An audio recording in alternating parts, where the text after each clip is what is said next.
आप है भारतीय जनता पार्टी से राज्यसभा सांसद माननीय नागेंद्र रॉय उर्फ कूच बिहार के महाराजा श्री श्री अनंत देव नारायण भूप बहादुर।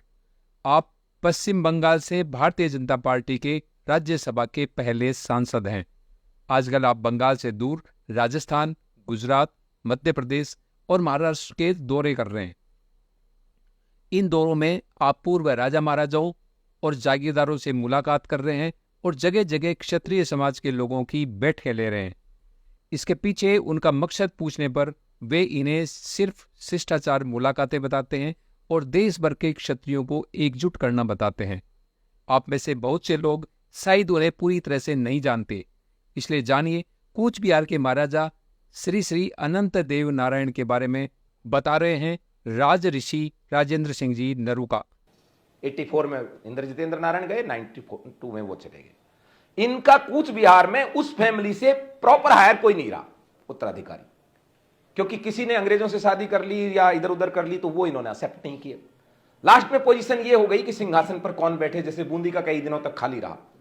इनके यहां लोग इकट्ठे हुए और उन्होंने महाराज कामतेश्वर के पीढ़ी में वंश में प्रॉपर व्यक्ति को छांटना शुरू किया। 2 साल में उस नतीजे पर पहुंचे कि बोगई गांव आईओसी में जो नौकरी कर रहे हैं मिस्टर नगेंद्र राय, इनको लाया जाए, इनका कॉरोनेशन कराया जाए, इनका अधिकार बनता है और ये व्यक्ति इस काम को कर सकते हैं।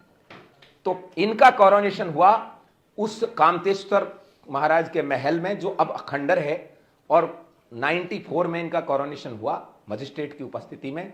94 में कॉरोनेशन तो हो गया, लेकिन इनको मिला कुछ नहीं टाइटल के अलावा।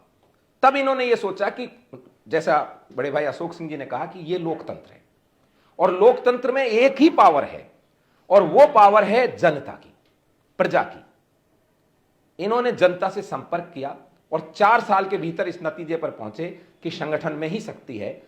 Greater Cooch Behar peoples association इन्होंने बनाई और महाराज जगदीपेंद्र नारायण के परिवार के ही एक व्यक्ति को उसका अध्यक्ष बनाया। भाई ठीक है, नाम के लिए ही सही, लेकिन अध्यक्ष बनाए कुंवर अनिलेंद्र नारायण। वो भी अब दुनिया में नहीं रहे। अभी अध्यक्ष हैं मिस्टर निर्मल राय उस ग्रेटर कूच बिहार पीपल्स, और उसकी जनरल सेक्रेटरी हैं नमिता बर्मन जी। इस greater Cooch Behar peoples association ने धीरे धीरे अपने लोगों को रीयूनाइट किया, इंपावर्ड किया। चूंकि इनके क्षेत्र में शरणार्थी बांग्लादेशी आते थे और कूच बिहार को छोड़कर दूसरे बंगाल के हिस्से के आके इनकी सारी जमीन जायदाद पर उन्होंने कब्जा कर लिया। इनके लोग दर बदर भटकने लगे, बिना राजा के कोई मतलब लीडरशिप के कुछ होता नहीं है।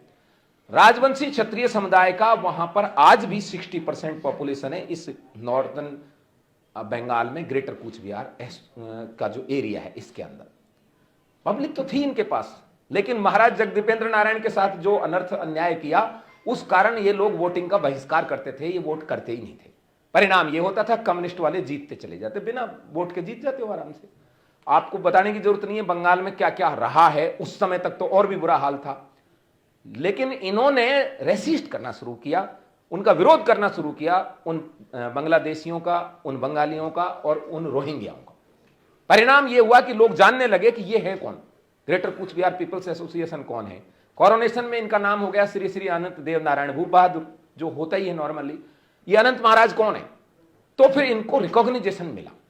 जसवंत सिंह उस समय वहां से डोगरा और मारवाड़ियों की मदद से दार्जिलिंग से एमपी थे, वो आना जाना था उनका। और लकीली उस समय अध्यक्ष बन गए राजनाथ सिंह जी, पार्टी के राष्ट्रीय अध्यक्ष, और वो बीजेपी को बंगाल में भी पैदा करना चाहते थे। उस समय तक एमएलए नहीं थे वहां, एक एमपी थे खाली, जसवंत सिंह जी। तो वो वहां ढूंढ रहे थे संभावना। जसवंत सिंह जी ने उनको बताया कि वहां ऐसा है। महाराज साहब की उनकी मीटिंग हुई और उसमें यह तय हुआ कि भाई हम हमारी स्टेट चाहते हैं। तो राजनाथ सिंह जी ने खुले दिल से यह कहा हम आपको स्टेट देंगे, बट देने की स्थिति में नहीं है क्योंकि बंगाल में एक भी एमएलए हमारा नहीं है। भाई क्या बोलेंगे, कैसे बोलेंगे? तो इन्होंने कहा वो कैसे आएंगे एमएलए? बोलो वो जब आएंगे जब आप लोग वोटिंग करने लग जाए। और वो वोटिंग करने लगे। परिणाम ये हुआ कि 2019 में 18 एमपी जीते वहां से, जिसमें से 8 एमपी कूच बिहार टेरिटरी से जीते। और 21 में जो विधानसभा के चुनाव हुए उसमें 72 एमएलए बीजेपी के जीते पूरे बंगाल में, और 72 में से 54 एमएलए जीते कूच बिहार टेरिटरी से।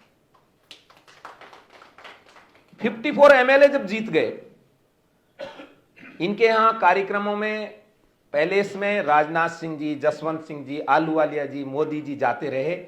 अमित शाह जी अब 2021 में वहां पहुंचे जब वो रिजल्ट आ गया, और वहां भोजन करने के, लंच करने के बाद उन्होंने इनसे रिक्वेस्ट किया कि एमएलए आपके हैं और हमको एक राज्यसभा सीट अभी मिलेगी, खाली हो रही है, तो हम चाहते हैं कि आप राज्यसभा में कुछ सुशोभित करें।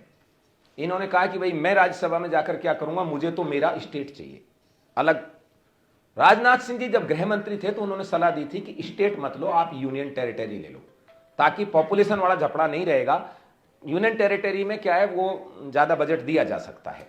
इन्होंने एक्सेप्ट कर लिया, और अमित शाह जी ने भी इनको अश्योर कर दिया कि हम आपको यूनियन टेरिटरी देंगे, लेकिन चुनाव से जस्ट पहले देंगे, ताकि चुनाव पर इसका बेनिफिट लिया जा सके।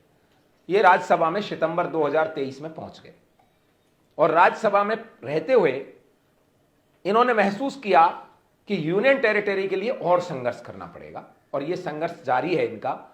पिछले साल, इसी साल 24 फरवरी 2024 को मुझे इन्होंने वहां चीफ गेस्ट के तौर पे बुलाया था चिल्लाराय जी की जयंती में।